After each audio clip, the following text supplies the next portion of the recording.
Salom, qadrli tomoshabinlar. Bugun biz har bir fuqaroni, ayniqsa 18 yoshdan 65 yoshgacha bo'lgan, huquqiy savodxonlikka ehtiyoj sezadigan, har bir insonni jiddiy tashvishga soladigan juda muhim va hayotiy mavzuni muhokama qilamiz. Tasavvur qiling, tunda siz uyquda yoki oilangiz bilan dam olayotganingizda eshigingiz qattiq taqillaydi. Kimdir eshikni buzib kirishga urinayotgandek tuyuladi. Xuddi uyni bostirib kirishga harakat qilayotgandek. Kim bu? Qanday harakat qilish kerak? Bunday vaziyatda o'zingizni va oilangizni qanday himoya qilish kerak? Bu videodagi ma'lumotlar har birimiz uchun hayotiy muhim. Chunki hech kim bunday vaziyatga tushib qolishdan kafolatlanmagan. Shuning uchun hozirroq kanalga obuna bo'lishni unutmang va ushbu videoga like bosing. Bu bizga bunday muhim ma'lumotlarni ko'proq odamlarga yetkazishga yordam beradi. Keling, boshladik. Muammoning mohiyati ilgari qanday edi va hozir nima o'zgardi? Aziz do'stlar, o'tmishda bizning huquqiy tizimimizda va huquqni muhofaza qilish organlarining amaliyotida uy-joyning daxlsizligi tamoyili juda qat'iy va shartli ravishda hurmat qilinadi. An'anaviy tarzda har qanday huquqni muhofaza qilish organi xodimi fuqaroning shaxsiy uyiga kirish uchun jiddiy asoslarga, eng avvalo sudning ruxsatiga, ya'ni orderga ega bo'lishi shart edi. Bu qoida konstitutsiyamizning muhim bandlaridan biri bo'lib, har bir fuqaroning shaxsiy makoniga va oilaviy hayotiga aralashmaslik huquqini kafolatlar edi. Politsiya xodimi oddiy fuqaroning uyiga kirishni istasa, odatda u o'z harakatlarining qonuniyligini tasdiqlovchi hujjatni taqdim etishi lozim edi. Agar bunday hujjat bo'lmasa, fuqaro eshikni ochmaslikka to'liq haqli edi va bu holatda hech qanday huquqiy oqibatlarga duchor bo'lmasdi. Ba'zi istisnolar mavjud bo'lsa-da, masalan, jinoyat sodir etilayotgan joyda shoshilinch vaziyatlar yoki gumonlanuvchini ta'qib qilish holatlari. Ammo bu istisnolar juda kamdan kam qo'llanilardi va ularning qat'iy talablariga rioya qilish shart edi. Aytish mumkinki, o'sha paytlarda fuqarolarning shaxsiy mulki va uy-joyining daxlsizligi tamoyili ustuvor ahamiyatga ega edi. Biroq so'nggi yillarda mamlakatimizdagi va butun dunyodagi o'zgarishlar fonida bu boradagi amaliyotda sezilarli o'zgarishlar kuzatilmoqda. Biz nafaqat qonunchilikdagi ba'zi yangilanishlarga, balki huquqni muhofaza qilish organlari xodimlarining amaliy harakatlariga ham duch kelmoqdamiz. Bugungi kunda politsiya ba'zi hollarda ilgari mumkin bo'lmagan sharoitlarda fuqarolarning uy-joyiga kirishga urinish hollari ko'payganligi haqida xabarlar mavjud. Bu o'zgarishlarga bir necha omillar sabab bo'lishi mumkin. Terrorizmga qarshi kurashning kuchayishi, giyohvand moddalar savdosiga qarshi qat'iy choralar, ekstremistik faoliyatga qarshi kurashning ustuvorligi yoki jamoat tartibini saqlashga qaratilgan yangi qonunchilik hujjatlarining qabul qilinishi. Ba'zi holatlarda, masalan, shoshilinchlik bahonasi bilan qonuniy asoslarsiz uyga kirishga urinishlar bo'lishi mumkin.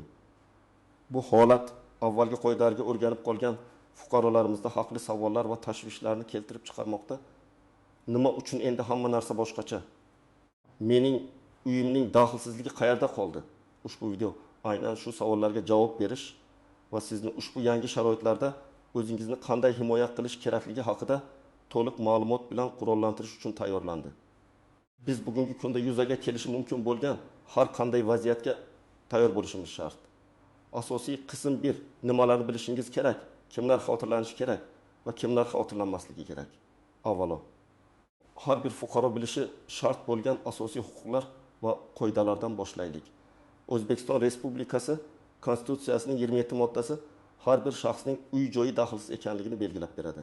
Ya'ni hech kim sudning tegishli ruxsatisiz shaxsning uyiga kirmasligi va tintuv o'tkazmasligi lozim. Bu sizning asosiy himoyangiz. Biroq qonun shuningdek ba'zi istisnolarni ham nazarda tutadi. Politsiya xodimlari sizning ruxsatingizsiz yoki sud orderisiz uyga kirishi mumkin bo'lgan holatlar mavjud. Bu holatlar O'zbekiston Respublikasi Jinoyat protsessual kodeksi JPSh va ichki ishlar organlari to'g'risidagi qonunda aniq ko'rsatilgan. Birinchidan, agar jinoyat sodir etilayotgan bo'lsa yoki endigina sodir etilgan bo'lsa va bu haqda ishonchli ma'lumotlar mavjud bo'lsa, politsiya xodimlari jinoyatni to'xtatish, gumonlanuvchini ushlash yoki jinoyat izlarini yo'qotishga yo'l qo'ymaslik maqsadida darhol uyga kirishga haqlidirlar. Masalan, qo'shnilar uyda zo'ravonlik, qichqiriq, janjal tovushlari eshitilayotganini xabar qilishsa va bu hayot yoki sog'liq uchun jiddiy xavf tug'dirsa. 2023 yil yanvar oyida Toshkent shahrining Yunusobod tumanida shunday bir holat yuz bergan edi. kechasi soat 2. 00 atrofida qo'shnilar bir xonadondan qattiq janjal va yordam so'rab qichqiriqlarni eshitib, modiki raqamga qo'ng'iroq qilishadi. Yetib kelgan patrul xodimlari eshik o'rtidan ayol kishining "Meni o'ldiryapti" degan qichqirig'ini eshitishadi. Shu zahoti xodimlar eshikni sindirib uyga kirishadi va erini pichoq bilan bo'g'layotgan ayolni ushlab qolishadi. Bu yerda shaxsning hayoti va sog'lig'iga bevosita tahdid mavjudligi sababli sud orderisiz kirish qonuniy hisoblanadi. Bunday vaziyatda har bir daqiqa qimmatli bo'ladi. Ikkinchidan, agar gumonlanuvchi shaxs jinoyat joyidan qochib, sizning uyingizga yashiringan bo'lsa, ya'ni ta'qib qilish holati mavjud bo'lsa, tasavvur qiling. Qandaydir shaxs ko'chada jinoyat sodir etib, politsiyadan qochib, to'g'ridan-to'g'ri sizning ochiq turgan eshigingizdan kirib ketdi. Bunday vaziyatda politsiya xodimlari uni ta'qib qilib, sizning uyingizga kirishga haqli. 2022 yil oxirida Navoiy viloyatida ro'y bergan bir voqea. O'g'irlikda gumon qilingan shaxs politsiyadan yashirinish maqsadida tasodifiy fuqaroning hovlisiga kirib ketadi. Xodimlar uni ta'qib qilib, fuqaroning roziligisiz hovliga kirib, gumonlanuvchini ushlashadi. Bu ham qonuniy ta'qib qilish doirasiga kiradi. Uchinchidan, tabiiy ofatlar, yong'inlar, texnogen avariyalar va boshqa favqulodda holatlarda odamlarning hayoti va sog'lig'ini saqlash, shuningdek mol-mulkni qutqarish maqsadida kirishga ruxsat beriladi. Masalan, kuchli zilzila natijasida uyingiz shikastlangan bo'lsa va qutqaruvchilar sizni evakuatsiya qilish uchun kirishlari zarur bo'lsa, ularni politsiya xodimlari ham kuzatib borishi mumkin. Ammo bu istisnolardan tashqari boshqa barcha holatlarda politsiya xodimlari sizning uyingizga faqat sudning ruxsati, ya'ni order asosida kirishi mumkin. Bu orderda aniq ko'rsatilgan bo'lishi kerak. Kimga, qayerda, qaysi maqsad bilan va qancha muddatga ruxsat berilgan. Orderda sud raqami, sana va unga imzo chekkan sudya imzosi bo'lishi shart. Agar order bo'lmasa yoki unda aniq ma'lumotlar ko'rsatilmagan bo'lsa, uni haqiqiy emas deb hisoblash mumkin. Endi esa kimlar xavotirlanishi kerak va kimlar xavotirlanmasligi kerak degan savolga javob beraylik. Kimlar xavotirlanishi kerak? Birin, noqonuniy faoliyatga aloqador shaxslar. Agar siz giyohvand moddalar savdosi, noqonuniy qurol saqlash, ekstremistik materiallarni tarqatish yoki uyushgan jinoyatchilikka aloqador bo'lsangiz, albatta politsiyaning e'tiboriga tushishingiz va tegishli qidiruv harakatlariga duch kelishingiz mumkin. Masalan, 2020 yilda Farg'ona viloyatida giyohvand moddalar bilan bog'liq jinoyatda gumonlangan shaxsning uyida sud orderi asosida tintuv o'tkazilib, u yerdan katta miqdordagi giyohvand moddalar topilgan. Bu holatda albatta shaxs xavotirlanishi kerak edi. Gumonlanuvchilarni yashirayotgan shaxslar, agar siz jinoiy javobgarlikka tortilayotgan yoki qidiruvda bo'lgan shaxslarni o'z uyingizda yashirayotgan bo'lsangiz, siz ham jiddiy muammolarga duch kelishingiz mumkin. Qonun bunday harakatlarni jinoyat deb baholaydi. Jinoiy nizolar ishtirokchilari, agar siz qandaydir jinoiy tusdagi nizo yoki janjalga aralashgan bo'lsangiz va bu nizo oqibatida boshqa shaxsga zarar yetkazilgan bo'lsa, politsiya tergov harakatlari doirasida uyingizga tashrif buyurishi mumkin. Rasmiy chaqiriqlar va ogohlantirishlarni e'tiborsiz qoldirganlar. Agar siz huquqni muhofaza qilish organlaridan rasmiy chaqiriqlarni yoki ogohlantirishlarni bir necha bor e'tiborsiz qoldirgan bo'lsangiz, ular siz bilan aloqa o'rnatish uchun uyga kelishi mumkin. Garchi bu holatda ordersiz kirish huquqini bermasa-da, ular sizni uyda topish uchun harakat qilishadi.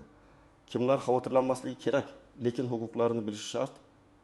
1. Qonunga itoatkor fuqarolar. Agar siz qonunlarga rioya qilib yashaydigan, hech qanday jinoyatga aloqador bo'lmagan, jamoat tartibini buzmaydigan oddiy fuqaro bo'lsangiz, xavotirlanishga sabab yo'q. Ehtimol siz politsiya xodimlarining adashuvi yoki tasodifiy tekshiruvlar tufayli diqqat markaziga tushishingiz mumkin. Ammo bu holatda ham huquqlaringizni bilishingiz juda muhim. 2. Toshqin o'tmishi bo'lmagan shaxslar. Sudlanganlik holati bo'lmagan, jinoiy qaydlari to'z qonunlarga muvofiq yashayotgan insonlar. 3. Tergov obyektiga aylanmagan shaxslar. Agar sizga nisbatan hech qanday tergov harakatlari olib borilmayotgan bo'lsa, siz shaxsan qidirilmayotgan bo'lsangiz, sizning uyingizga asossiz bosqin ehtimoli juda past bo'ladi. Shuni ta'kidlash kerakki, hatto qonunga itoatkor fuqarolar ham ba'zan noxush vaziyatlarga tushib qolishlari mumkin. Masalan, qo'shningizga nisbatan tergov harakatlari olib borilayotgan bo'lsa, sizning uyingiz bevosita nishonga aylanmasa-da, sizga ham savollar bilan murojaat qilishlari mumkin. Yoki sizning yashash joyingizga o'xshash manzil noto'g'ri ko'rsatilgan order bilan kelishlari ehtimoli ham mavjud. Shuning uchun har bir fuqaro o'zining tozaligidan qat'i nazar o'z huquqlarini bilishi va ularni himoya qila olishi shart. Bu sizning shaxsiy xavfsizligingiz va oilangizning osoyishtaligi uchun asosiy kafolatdir. Asosiy qism 2. Qoidalarga istisnolar, tuzoqlar va noaniq nuanslar. Yuqorida aytib o'tganimizdek, ba'zi istisnolar mavjud bo'lib, politsiya xodimlari sizning uyingizga sud orderisiz kirishi mumkin. Bu istisnolarni yaxshi bilish sizni potensial noxush vaziyatlardan himoya qiladi. Birinchidan, sizning roziligingiz. Agar siz politsiya xodimlariga uyga kirishga ixtiyoriy ravishda ruxsat bersangiz, bu qonuniy kirish hisoblanadi va order talab qilinmaydi. Ammo ixtiyoriy rozilik nima degani?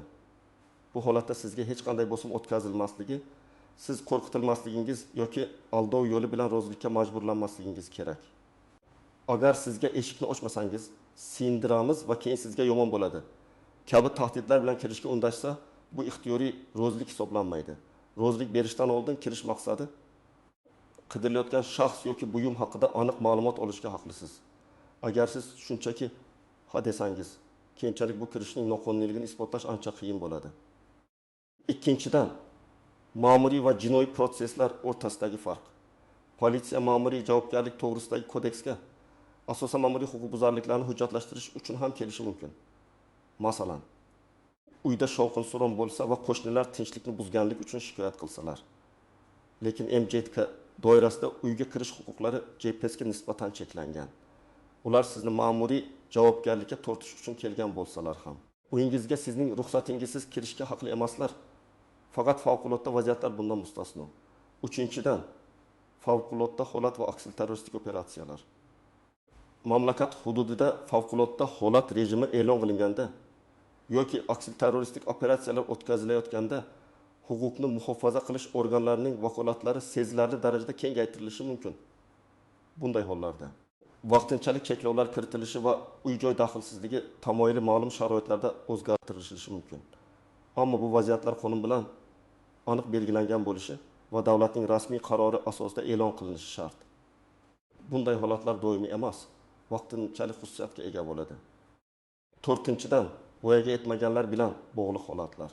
Agar bolaning hayoti yoki sog'ligiga jiddiy tahdid mavjud bo'lsa, politsiya ijtimoiy xizmatlar bilan birgalikda uyga kirishga haqli.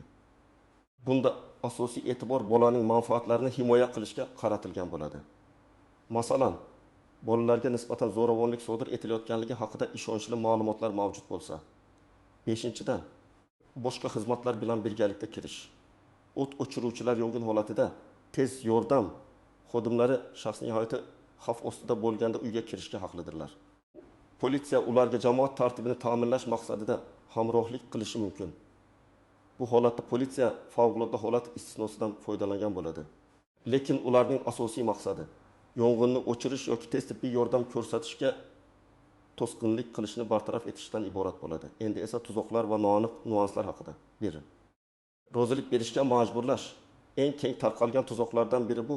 Sizni qo'rqitish, bosim o'tkazish orqali uyga kirishga rozilik berishga majburlashdir. Har doim o'zingizning huquqlaringizni eslang va hech qanday tahdid ostida rozilik bermang. Agar shunday holat yuzaga kelsa, baland ovozda videoga yozish orqali rozilik bermasligingizni bildiring. 2. Identifikatsiya va order talab qilmaslik. Ko'pchilik shokka tushib qoladi va politsiya xodimlarining shaxsiy guvohnomasini yoki sud orderini talab qilishni unutadi. Bu juda muhim nuans. Har doim ularning shaxsiy guvohnomasini eshik orqasidan talab qiling, uning raqamini va xodimning ism-familiyasini yozib oling. Order mavjud bo'lsa, uni diqqat bilan o'qib chiqing. O'tuv, jismoniy qarshilik ko'rsatish. Hech qachon politsiya xodimlariga jismoniy qarshilik ko'rsatmang. Hatto ular noqonuniy harakat qilayotgan bo'lsa ham. Jismoniy qarshilik ko'rsatish qo'shimcha jinoyatga olib kelishi mumkin. Hokimiyat vakiliga qarshilik ko'rsatish. Sizning vazifangiz ularning harakatlarining noqonuniyligini hujjatlashtirish va keyinchalik shikoyat qilishdir. Jismoniy qarshilik ko'rsatish emas. Advokatsiz savollarga javob berish. Politsiya xodimlari savollar berishni boshlasalar. O'zbekiston Respublikasi Konstitutsiyasining 27-moddasi va Jinoyat protsessual kodeksining 49 moddasi asosida o'zimga va yaqin qarindoshlarimga qarshi guvohlik bermaslik huquqimdan foydalanaman. Advokatsiz hech qanday savollarga javob bermayman deb ayting. Bu sizning mutlaq huquqingiz. 5. Dalillarni yo'q qilishga urinish. Agar siz politsiya kelganda qandaydir narsalarni yashirish yoki yo'q qilishga urinsangiz, bu vaziyatni yanada og'irlashtiradi va qonuniy javobgarlikka tortilishga sabab bo'ladi. 6. Uy-joyning qo'riqlanadigan hududi. Kvartiradan tashqari sizning hovlingiz, ayvoningiz, umumiy foydalanishdagi balkoningiz ham uy-joy daxlsizligi tamoyiliga qisman kiradi. Bu hududlarga ham asossiz kirishga yo'l qo'yilmaydi. Ammo agar noqonuniy narsalar, masalan, marixuana o'simliklari tashqi tomondan ko'rinadigan joyda ekilgan bo'lsa, bu ochiq ko'rinish doktrinasi ostida politsiyaga kirish uchun asos bo'lishi mumkin. 7. Taqa va e'lon qoidasi. Odatda politsiya uyga kirishdan oldin o'zlarini e'lon qilishlari, ya'ni politsiya, eshikni oching deb baland ovozda aytishlari shart. Faqat shundan keyin agar eshik ochilmasa va ularda kirishga qonuniy asoslar bo'lsa, eshikni buzib kirishlari mumkin. Agar ular hech qanday ogohlantirishsiz eshikni buzishga urinishsa, bu harakatning noqonuniyligini yanada tasdiqlaydi.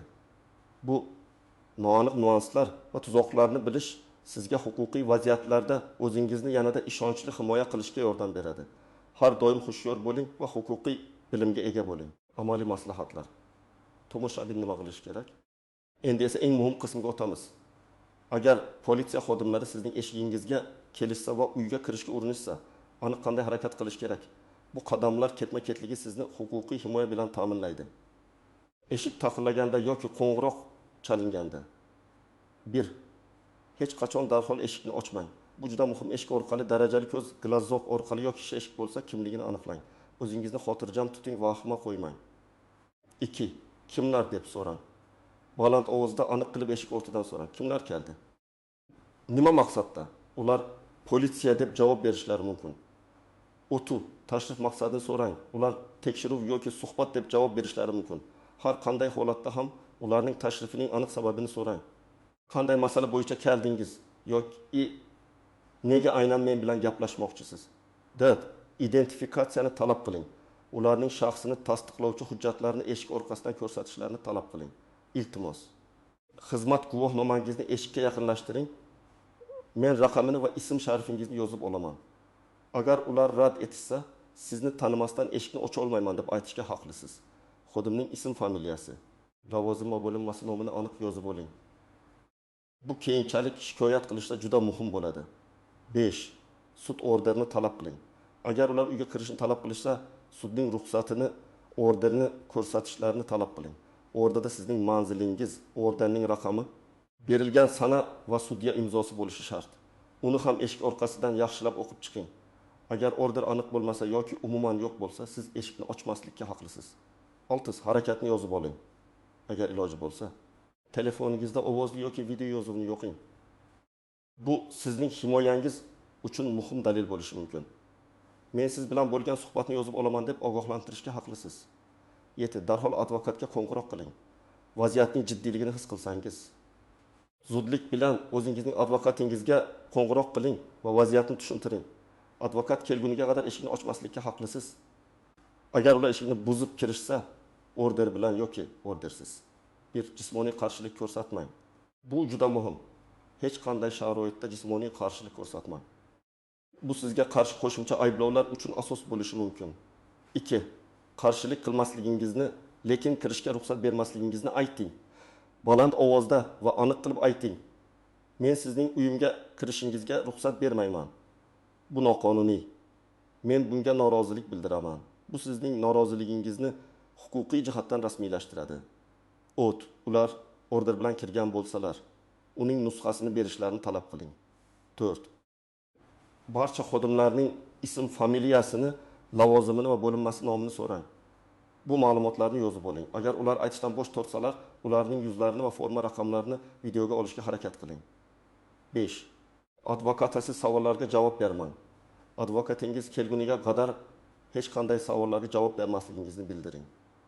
Men 7 modda bo'yicha o'zimga qarshi guvohlik bermaslik huquqimdan foydalanaman va advokatsiz hech qanday savollarga javob bermayman deb takrorlang. 6. Xolislar, hozirgi qonunchilikda xolislar o'rniga guvohlar tushunchasi qo'llaniladi. Ishtirokini talab qiling. tintuv va boshqa tergov harakatlari o'tkazilayotganda qonuniy tartibda ikkita xolis guvoh ishtirok etishi shart. Agar ular xolislarsiz harakat qilishga urinishsa, bunga qat'iy norozilik bildiring. 7. Har bir harakatni hujjatlashtiring. Tintuv vaqtida agar imkon bo'lsa videoga oling, fotosuratga tushing. Nimani, qayerdan topilganini, nima qilinganini diqqat bilan kuzating. Keyin esa topilgan narsalar va tintuv bayonnomasidagi ma'lumotlar to'g'ri ekanligiga ishonch hosil qiling. Chekasiz bayonnomalarni diqqat bilan o'qing. Har qanday hujjatni, masalan, tintuv bayonnomasini imzolashdan oldin uni diqqat bilan o'qing. Agar u yerda siz rozi bo'lmagan ma'lumotlar bo'lsa, men mazkur bandga e'tiroz bildiraman deb yozib imzolang. Agar sizga nusxa bermasalar, bu ham qonunbuzarlik hisoblanadi. Keyingi qadamlar shikoyat qilish. 1. Zarur hujjatlarni yig'ing. Barcha yozuvlar, audio, video, suratlar, order nusxalari, tintuv bayonnomasi nusxasi, guvohlik berishi mumkin bo'lgan shaxslarning ma'lumotlari. 2. Shikoyat yozing. Voqea tafsilotlarini aniq va ketma-ketlikda yozib chiqing. Sana, vaqt, xodimlarning ism, familiyasi agar bilsangiz, ularning harakatlari, qaysi qonun moddalarini buzganligi, qayerga murojaat qilish kerak? Prokuratura organlariga. Bu birinchi va eng samarali yo'nalish. Prokuratura huquqni muhofaza qilish organlarining harakatlari ustidan nazorat qiluvchi organdir. Ichki ishlar vazirligining o'z xavfsizligi boshqarmasiga. Bu bo'linma ichki ishlar organlari xodimlarining noqonuniy harakatlarini tekshiradi. Inson huquqlari bo'yicha vakil, ombudsmanga, sudga, ma'muriy yoki jinoiy tartibda. Yuqoridagi tashkilotlarga shaxsan borib topshirish yoki pochta orqali yuborish mumkin. Shikoyatning 2 nusxasini tayyorlang, biriga qabul qilgan tashkilotning muhri va sanasini qo'ydirib oling. Xulosa va yakuniy chaqiriq, aziz do'stlar. Bugungi videoda biz sizning uy-joyingiz daxlsizligi, politsiya xodimlari uyga kirishi mumkin bo'lgan holatlar, sizning huquqlaringiz va o'zingizni qanday himoya qilish kerakligi haqida juda batafsil ma'lumot berishga harakat qildik. Esingizda bo'lsin, sizning uy-joyingiz bu sizning qo'rg'oningizdir. Qonun sizni himoya qiladi va siz o'z huquqlaringizni bilishingiz shart. Bilimsizlik qonunga rioya qilishdan ozod etmaydi. Shuningdek, huquqlarni himoya qilishdan ham.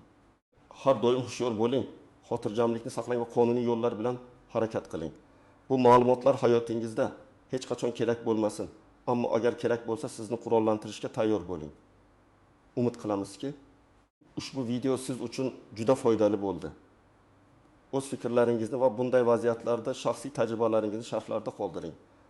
Bu boshqa tomoshabinlar uchun ham qimmatli bo'lishi mumkin. Videoni do'stlaringiz va oila a'zolaringiz bilan bo'lishing. Chunki bu ma'lumotlar har bir fuqaro uchun zarurdir. Videoga like bosing va agar hali obuna bo'lmagan bo'lsangiz, hoziroq kanalimizga obuna bo'lishni unutmang. Keyingi videolarda ko'rishguncha o'zingizni asrang.